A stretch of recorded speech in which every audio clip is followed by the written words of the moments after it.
तो डायलिसिस के बारे में अपन देखते हैं सबसे पहले। चलो सबसे पहले हम डायलिसिस की डेफिनेशन के बारे में बात कर लेते हैं कि डायलिसिस होता क्या है। तो dialysis the process of separating the crystalloid and colloid material present in a solution by a semi permeable membrane is called. अब देखना, अब जैसे मैं आप लोगों को हमेशा बोलता हूं कि शब्दों पे वो करना चाहिए, आपको पूरी चीजें समझ में आ गई होगी। द प्रोसेस ऑफ सेपरेटिंग यानी अलग करना, is the crystalloid and colloid material, समझ में आ गया होगा। मटेरियल मींस पदार्थ, प्रेजेंट उपस्थित, सॉल्यूशन मींस एक घोल, बाय सेमी परमिएबल मेम्ब्रेन 10 बार बोल चुका, अर्धपारगम्य झिल्ली मेम्ब्रेन इज कॉल्ड डायलिसिस।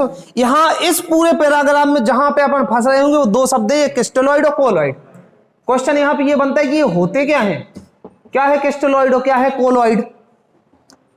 पूरा ये पैराग्राफ है, इसमें दो ही शब्द ही टफल आए हैं ना, ऐसे शब्द जो हम पहली बार सुन रहे हैं शायद, है ना। इससे पहले ना सुने होंगे तो शायद 11th-12th में पढ़ाई करते समय अगर सुन लियो बायोलॉजी में, तो दो ही शब्द फंसे। अब अपन को अपना जो नैतिकता अपनी क्या बनती है कि अब दोनों शब्दों के बारे में खोजना कि अब ये होते क्या हैं, ताकि हम इनकी आगे तक पूरी विस्तार से, हमें वो होता है ना गहराई से, एकदम उनके गहराई का पता चल जाए कि इसमें क्या क्या चीजें और अंदर क्या हो सकता है और क्या चीजें हो सकती हैं। इसकी डेफिनेशन बनी तो उसकी डेफिनेशन में से समझ लो कि ये क्या चीजें, क्या होता है। कभी भी फैक्टों के हिसाब से पढ़ना आपको लॉन्ग टर्म के लिए नहीं होता है। अगर मैंने एक एक फैक्ट लिख दिए और आपने फैक्ट पढ़े तो आप ना एक रट्टू तोता जैसे रहोगे, है ना, कि बस वो फैक्ट बोल रहे हो। जब तक आप उसके अंदर जाके उसकी गहराई से नहीं समझोगे तब तक आपको चीजें समझ में नहीं आएंगी। अब जैसे हम यहां पे गए कि क्रिस्टलोइड और कोलोइड मटेरियल जो प्रेजेंट होते हैं वो सेमी परमिएबल मेम्ब्रेन के थ्रू क्या होते हैं, सेपरेट होते हैं। अब बात आती है क्रिस्टलोइड और कोलोइड मटेरियल क्या है, तो उनके बारे में अब हम देखते हैं। चलो, तो अब बात आती है क्रिस्टलोइड की। तो क्रिस्टलोइड मटेरियल क्या होता है, तो the substances with molecular size less than 1 nanometer nm are called crystalloid और एम्ब्रिकॉन। यानी क्रिस्टलोइड को एक और किस नाम से जाना जाता है, एम्ब्रिकॉन। समझ आई बात, दिख रहा है ना सबको, चीजें समझ में आ रही हैं। तो यहां से हमें एक और चीज क्लियर हो गई कि क्रिस्टलोइड के अलावा एक और शब्द होता है जो क्या है, एम्ब्रिकॉन।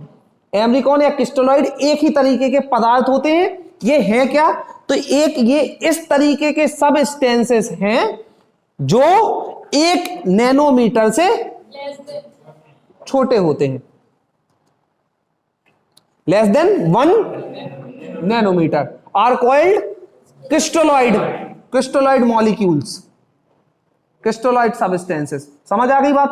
अब हम इसके क्राइटेरिया की बात कर लेते हैं कि इसके क्राइटेरिया क्या होता है।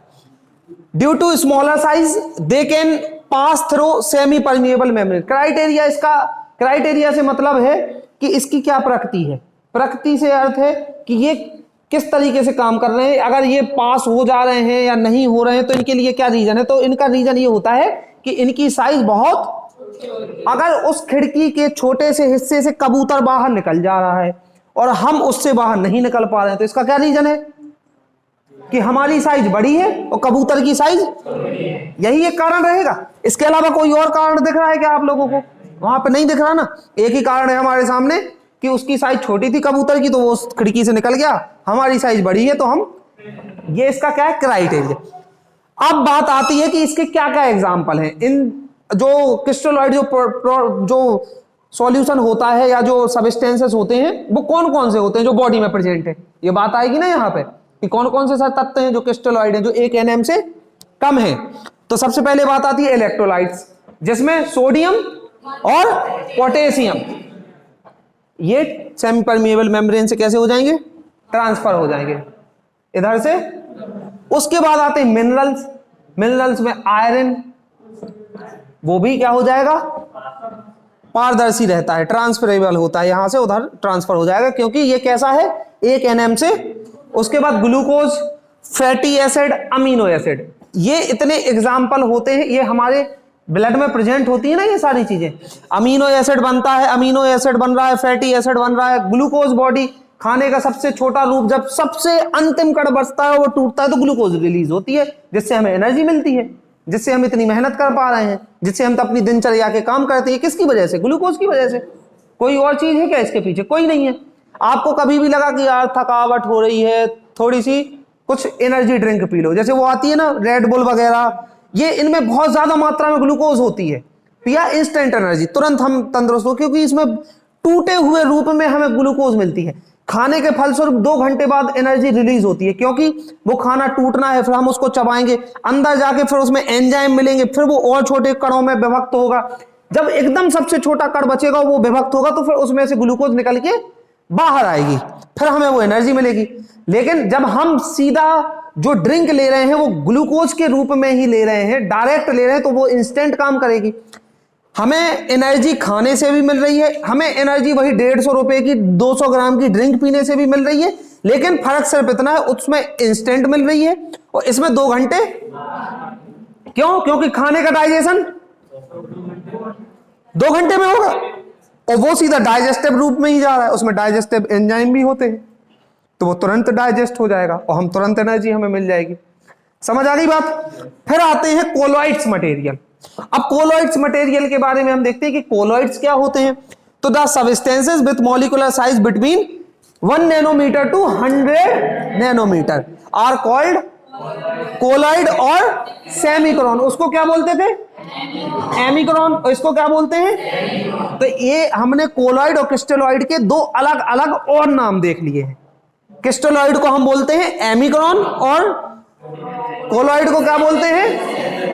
तो 2 अलग और नाम देख लिए, इनके बारे में भी हमें समझ में आया। इसका क्राइटेरिया क्या है? Due to bigger size between they can not pass through semi permeable membrane, यानी इनकी स्थिति ऐसी ही है कि हमारी स्थिति है उस खिड़की से बाहर निकलने की। हम इतनी बड़ी साइज के हैं कि वो जो छिद्र है हम उससे पास नहीं हो सकते हैं, इसलिए इनकी साइज कैसी होती है? बड़ी। और ये कैसे होते हैं?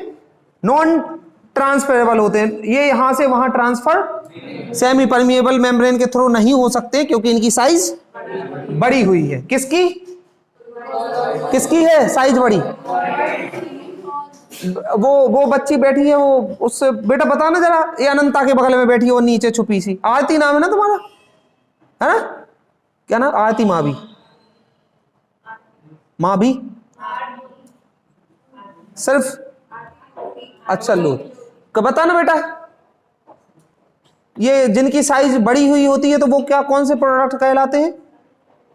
बैठ जाओ, समझ गए है ना? बाकी और किसी को, तुम लोगों को, तुम लोग आज तो आइए, तुम लोगों को चीजें समझ में आ रही है ना? कोई डाउट में जाओ तो पूछना, है ना? थोड़ा सा अभी तुम लोग नए हो, नहीं है चीजें तो थोड़ा सा समय जाएगा, लेकिन आ जाएंगी आगे चल के, कोई दिक्कत नहीं है, मेहनत करेंगे। समझ गए ये चीज?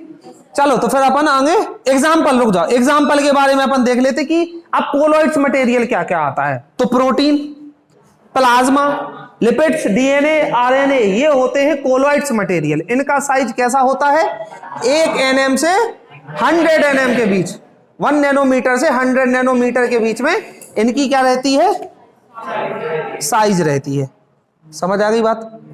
मुझे उम्मीद है कि यहां तक तो चीजें समझ में आ गई। सबसे पहले हमने देखा था कि डायलिसिस की डेफिनेशन क्या होती है, तो उसमें हमने देखा था कि कोलॉइड्स और क्रिस्टलॉइड ट्रांसफर होते हैं, ये सेपरेट होते हैं, किसके थ्रू? Semi permeable. फिर बात आती है कि कोलॉइड और क्रिस्टलॉइड क्या होते हैं, तो कोलॉइड्स मटेरियल क्या होते हैं? जिनकी साइज 1 से 100 nm के बीच में होती है, और क्रिस्टलॉइड क्या होती है? जिनकी 1 से कम होती है, 1 से नीचे होती है, ये कहलाते हैं क्रिस्टलॉइड। ये है क्या? ये हमारे ब्लड में, हमारी बॉडी में जो तरल पदार्थ है उसमें घूम रहे हैं, उसमें मिक्स है। प्रोटीन क्या है? मल्टी प्रोडक्ट है, एक सब्सटेंसेस है जो हमारी बॉडी में प्रेजेंट है, जो हम बाहर से इनटेक कर रहे हैं। समझ आई बात? समझ गए चीजें? चलो आगे देखते हैं अपन। अब आगे अपन अब बात करेंगे डेफिनेशन ऑफ बायोलॉजिकल डायलिसिस की। तो dialysis is a treatment replace kidney function. Dialysis में हम क्या करते हैं? जो किडनी काम कर रही है वो हम क्या करते हैं? वही काम करते हैं जो किडनी का जो काम है। The treatment removes waste product, excess fluid from the blood stream and maintain blood, यानी किडनी काम करती है ब्लड से जो भी ऐसे सबस्टेंसेस हैं जो बॉडी के लिए यूजफुल नहीं है, तो उनको फिल्टर करने का काम करती है। वो चूंकि किसी कारण बस किडनी हमारी खराब हो गई और वो फिल्टर हो नहीं पा रहे हैं, वो फिल्टर नहीं हो पा रहे हैं, तो फिर हम उनको डायलिसिस के माध्यम से फिल्टर करते हैं। समझ आ गई बात? चलो, ताकि हमारे ब्लड का जो बैलेंस है वो बना रहे। अगर बैलेंस बिगड़ा तो फिर मामला बिगड़ जाएगा। रीनल डायलिसिस, रीनल डायलिसिस के बारे में हम देखते हैं तो dialysis means resolution. Dialysis is a Greek word, एक ग्रीक वर्ड होता है। Removal of waste material from the blood is called renal dialysis. Usually this process takes place in the body through the kidney, it is called renal dialysis. यानी जो काम kidney करती है वो काम हमें किन्हीं बाहरी तत्वों के माध्यम से, बाहरी सेंध के माध्यम से हमें क्या करना पड़ता है, करवाना पड़ता है। जब ऐसी सिचुएशन बन जाती है कि नहीं हो रहा है, फिल्ट्रेशन नहीं हो रहा है, जो छनन होना चाहिए, जो उन चीजों को अलग होना चाहिए सेपरेट, जो हमारी बॉडी के लिए अनयूजफुल है, और वो किडनी वो काम कर रही है, जब वो नहीं हो पाती है तो फिर डायलिसिस जैसी सिचुएशन हमें देखने के लिए मिलती है ना। चलो आगे देखते हैं इसके टाइप्स के बारे में। नेक्स्ट चलो आर्टिफिशियल किडनी डायलाइजर देख लेते हैं। आर्टिफिशियल किडनी डायलाइजर कितने टाइप्स के होते हैं? 2 टाइप्स के। Artificial kidney dialyzer has a lot of importance in medical. यही प्रक्रिया आज के समय में चल रही है।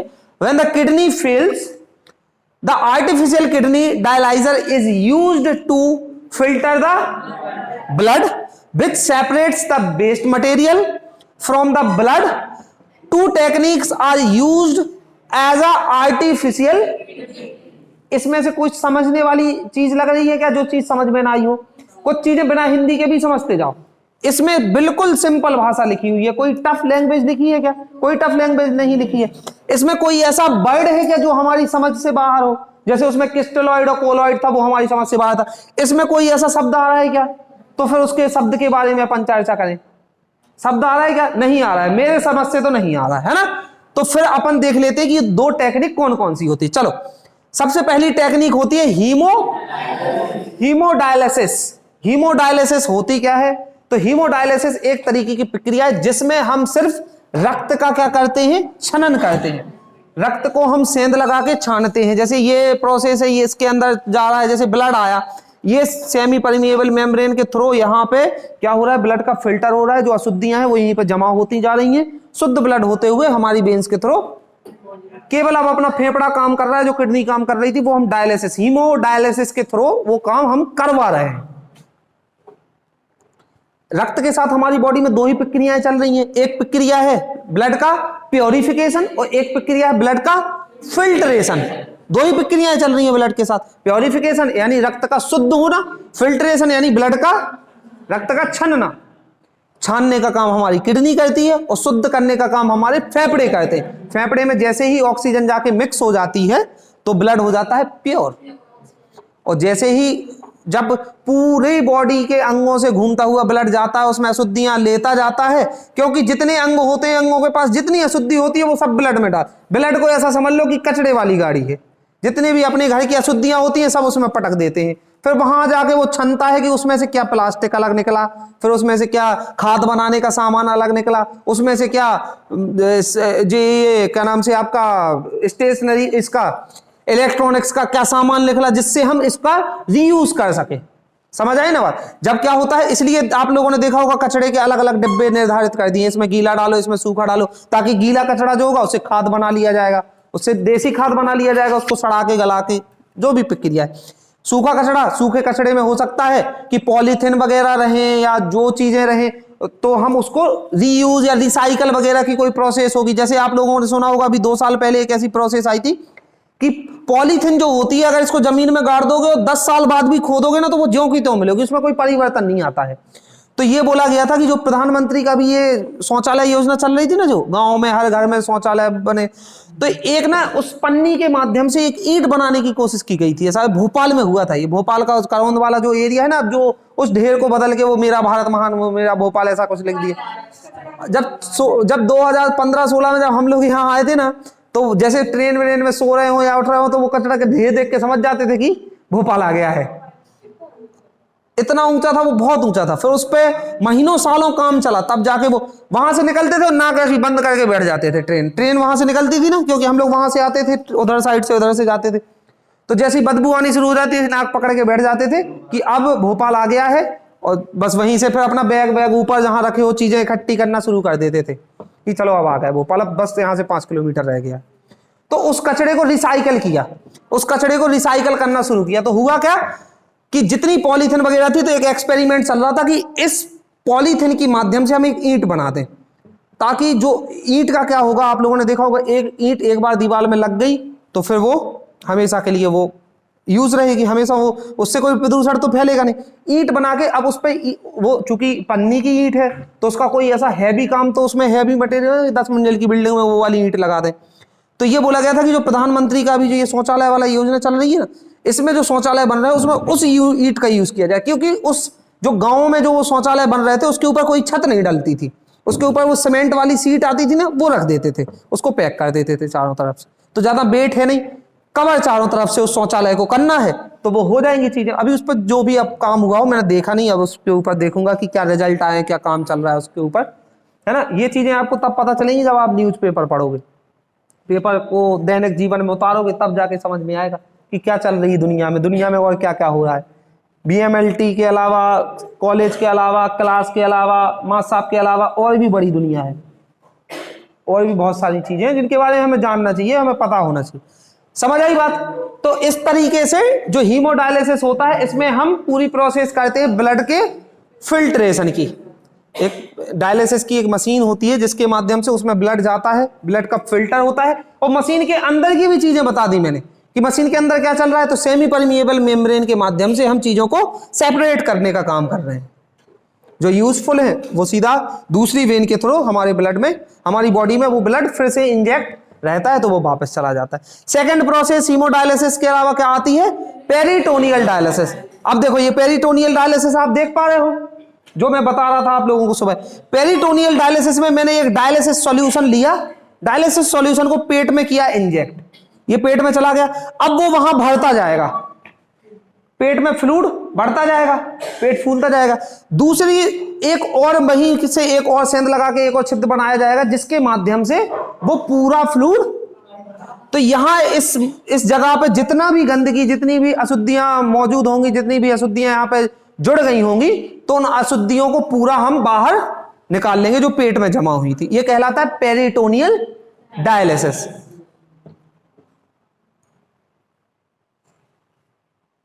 समझ में आई चीजें, है ना। डिस्टर्ब मत हो, चीजें इधर उधर की बातें बाद में कर लेना, कोई इशू नहीं है, लेकिन जब तक चीजें समझ में आ रही हैं तो समझते जाओ। कोई भी चीज मिस हो गई ना, 1 सेकंड दिमाग इधर से उधर हुआ, उतने में गाड़ी छूटी, उतने में 2 मिनट लेट हुए तो ट्रेन गई, तो फिर वो रिटर्न नहीं होगी। जो चीज समझ के निकल गए तो फिर वो आगे तुम्हें 10 सालों तक नहीं मिलेगी, फिर खुद ही से पढ़ लोगे, कभी जमाना आएगा तो फिर ऐसे ही सर्च करते बैठे रहना पड़ेगा कि अब हम किताबों में सर्च करते हुए बैठे हैं कि अब हमें क्या चीज करनी। कभी के दिन तुम्हें भी तो किसी को बताना पड़ेगा ना, अपने जूनियरों को, अपने स्टूडेंट्स को, या कोई भी ऐसा अपने बच्चों को ही मान लो, तो आपको जानकारी होनी चाहिए। जो चीज मिस हो गई तो फिर वो मिस हो जाएगी, फिर वो आगे नहीं मिल पाएगी आप लोग। तो 2 तरीके की डायलिसिस की प्रोसेस होती है। एक डायलिसिस की प्रोसेस क्या है, हाँ, हीमोडायलिसिस, और दूसरी होती है पेरिटोनियल। समझ गए। चलो इसके बाद हम देखते हैं प्रिंसिपल क्या क्या होते हैं डायलिसिस के। तो principle of dialysis depends on the 3 steps, है ना। पहला स्टेप्स क्या होता है, ऑस्मोसिस ऑफ द, ऑस्मोसिस की आपको पूरा डेफिनेशन बता दिया था कि यदि सॉल्यूशन होता है जैसे कम माध्यम से हो, अगर एक साइड क्या है कॉन्सेंट्रेशन कम है, एक साइड ज्यादा है, तो सेमी परमिएबल मेम्ब्रेन के माध्यम से तब तक सॉल्यूशन का डिफ्यूजन होगा जब तक दोनों साइड इक्वल क्वांटिटी नहीं हो जाती, ये कहलाती है ऑस्मोसिस। उसके बाद अल्ट्रा फिल्ट्रेशन ऑफ फ्लूइड, एक और प्रिंसिपल होता है डिफ्यूजन ऑफ सॉल्यूशन। डिफ्यूजन तो आप जानते हो, डिफ्यूजन का मतलब जैसा वो गुब्बारे का मैंने उदाहरण दिया था, वो कहलाता है डिफ्यूजन। डिफ्यूजन का मतलब होता है ट्रांसफर होना, जाना, अपनी ही एक, देखो एक तो सिद्धांत वो होता है, मैंने गुब्बारे का बताया था कि अगर गुब्बारा फूला हुआ है, पहले से वहां पे चीजें मौजूद हैं और जैसे इस क्लास में 100 बच्चे बैठने की गुंजाइश है ना, एक दिन मैंने 100 बैठा दिए तो सबको पता चल गया कि यहां 100 बैठ सकते हैं। अब अगर यहां पे अगर 60 बैठे होंगे तो बाहर से लोगों को पता रहेगा कि हम इसमें 40 और बिठा देंगे अभी। तो क्या होता है कि जब ये जो ट्रांसफ्यूजन होता है ना, तो अगर ये कम से और ज्यादा की तरफ भी हो रहा है ना, तो ये तब तक होगा जब तक वहां पे स्पेस बनता जाएगा। अगर स्पेस बनता जा रहा है तो वहां पे ये इधर से कम से और ज्यादा की तरफ सॉल्यूशन ट्रांसफर होता रहेगा। ये कहलाता है डिफ्यूजन होता है, ट्रांसफरेशन होता है। जैसे मैंने बताया था लॉक लगा हुआ है, खोला तो कम से ज्यादा की तरफ गया क्योंकि वहां पे स्पेस, जैसे वहां पे मैंने 20 बच्चे बिठा दिए थे, यहां पे 60 बच्चे बिठा दिए थे। अब मैं यहां पे पढ़ा रहा हूं, उन लोगों से बोल रहा हूं कि तुम्हें सुनाई दे रहा है ना, या वहां पे कोई माइक लगा दिया एक, तो वो क्या करेंगे, वो धीरे से वो देख लेंगे कि यहां जगह है, तो वो क्या करेंगे, यहां भागने की कोशिश करेंगे ना कि हम तो वहीं बैठेंगे वहीं बैठेंगे। अपेक्षाकृत कि आप लोग वहां जाओगे कि नहीं हम तो माइक से सुनेंगे, ऐसा तो नहीं होगा ना। यही चीज होती है, ये प्रिंसिपल है डायलिसिस के, है ना। तो 3 डायलिसिस के 3 प्रिंसिपल्स पे डायलिसिस की प्रक्रिया काम करती है। Osmosis of the solvent, second one is ultra filtration of, और third one is diffusion of solution. तो ये तीनों प्रिंसिपल है। ये डायलिसिस नेक्स्ट करना, चलो। तो ये अपनी डायलिसिस की पूरी प्रक्रिया, और मुझे ऐसा उम्मीद है 100% कि आप लोगों को लगभग सारी चीजें क्लियर होंगी।